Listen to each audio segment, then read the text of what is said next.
First வானலில் எண்ணெய் போட்டுக்கலாம்.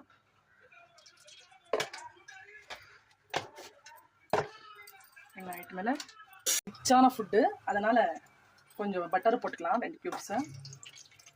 நான் வந்து அமுல் பட்டர் தான் யூஸ் பண்ணுறேன்.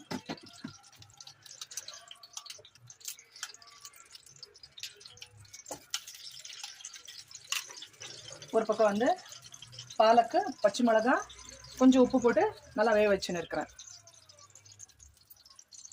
அது வெந்த உடனே தண்ணியெல்லாம் ஃபில்டர் பண்ணிடலாம்.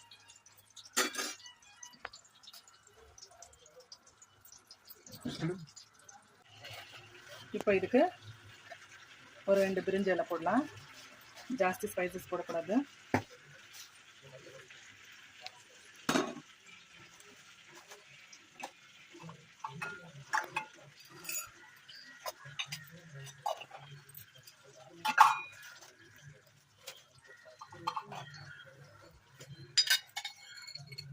ஒரு 2 லவங்க போடலாம்.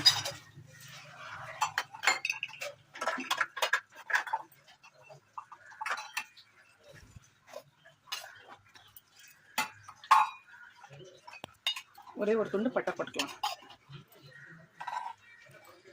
பட்டியை போட்டு நல்லா வதக்கலாம்.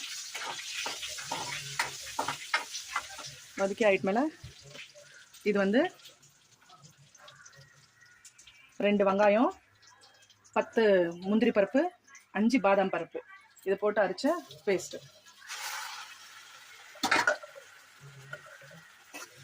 இது நல்லா இந்த பட்டரு நெய்லேயே நல்லா வறுக்கணும்.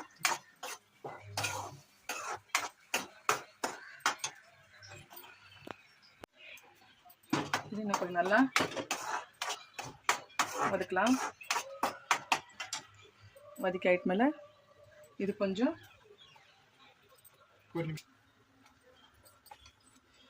இஞ்சி பூண்டு பேஸ்ட் ஆட் பண்ணிக்கலாம். கொஞ்சம் இது ஜாஸ்தி வேண்டாம், ஒரு 3/4 ஸ்பூன் போதும். இதையும் நல்லா வதக்கலாம்.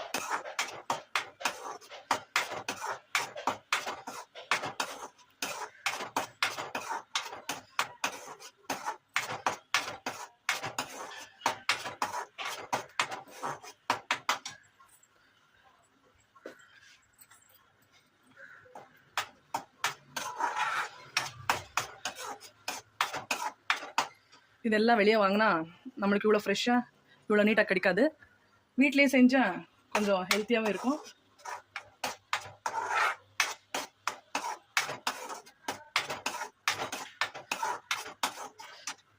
இது ஆயிட்டு மேலே இது ஒரு 3 தக்காளி வந்து பியூரி பண்ணி வச்சுருக்கிறேன், கிரைண்ட் பண்ணி. அந்த 3 தக்காளி பியூரி வந்து இதில் ஆட் பண்ணிக்கலாம். இதில் என்னென்னா நல்லா வதக்குற வேலை தான், எதுவும் அவ்வளோ அறியிற வேலை இருக்காது, எல்லாம் மிக்சியில் போட்டுக்கிற வேலை தான். இது நல்லா இதாகட்டும், மிக்ஸ் ஆகட்டும் ரெண்டுமே. அதுக்குள்ளே நம்ம இந்த பாலக் பேஸ்ட்டை ரெடி பண்ணிக்கலாம்.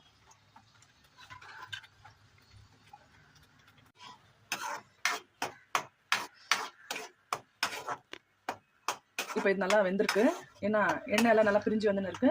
இந்த டைமில் நம்ம என்ன பண்ணணும், இதுக்கு தேவையான சால்ட் ஆட் பண்ணிக்கணும். சால்ட்டு,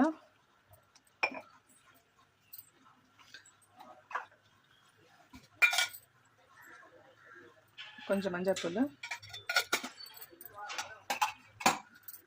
இது வெறும் பச்சை மிளகாவில் கூட பண்ணலாம். நான் பாலக் கூடவே ஒரு 5-6 பச்சை மிளகாவே வச்சுருக்கிறேன்.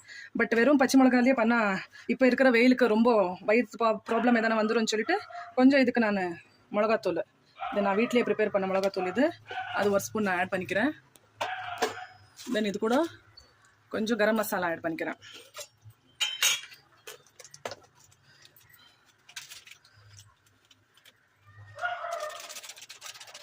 ஒரு 1/2 டீஸ்பூன் கரம் மசாலா போதும். இதெல்லாம் சேர்த்து நல்லா மிக்ஸ் பண்ணிக்கோங்க. இது கொஞ்ச நேரம் நல்லா வேகட்டும்.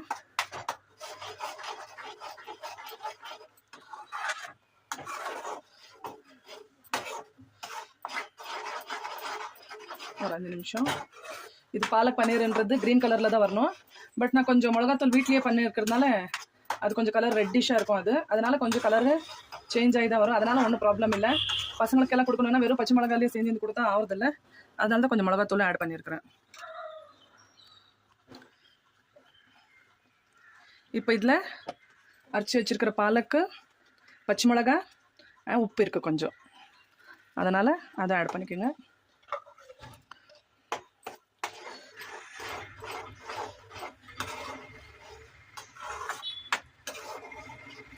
உங்களுக்கே தெரியும் இது நல்லா க்ரீமி ஸ்ட்ரக்சரில் தான் வரும். அதனால சப்பாத்தி, நான், ரொட்டி இதுக்கு எல்லாமே ரொம்ப டேஸ்ட்டாக இருக்கும்.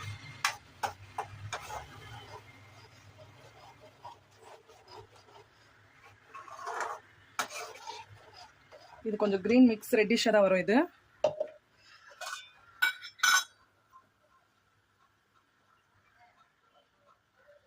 இப்போ இந்த மாதிரி ஒரு ஸ்ட்ரக்சர் வரும்போது கரெக்டாக இந்த மாதிரி கிரேவி வரும்போது நம்ம இதில் பன்னீர் ஆட் பண்ணிக்கலாம். நான் இன்றைக்கி 200 கிராம்ஸ் பன்னீர் எடுத்துருக்கிறேன்.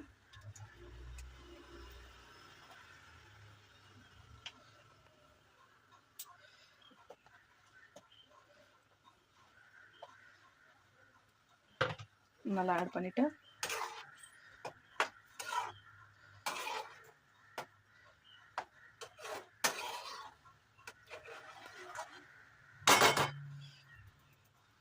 இந்த டைமில் லிட் போட்டு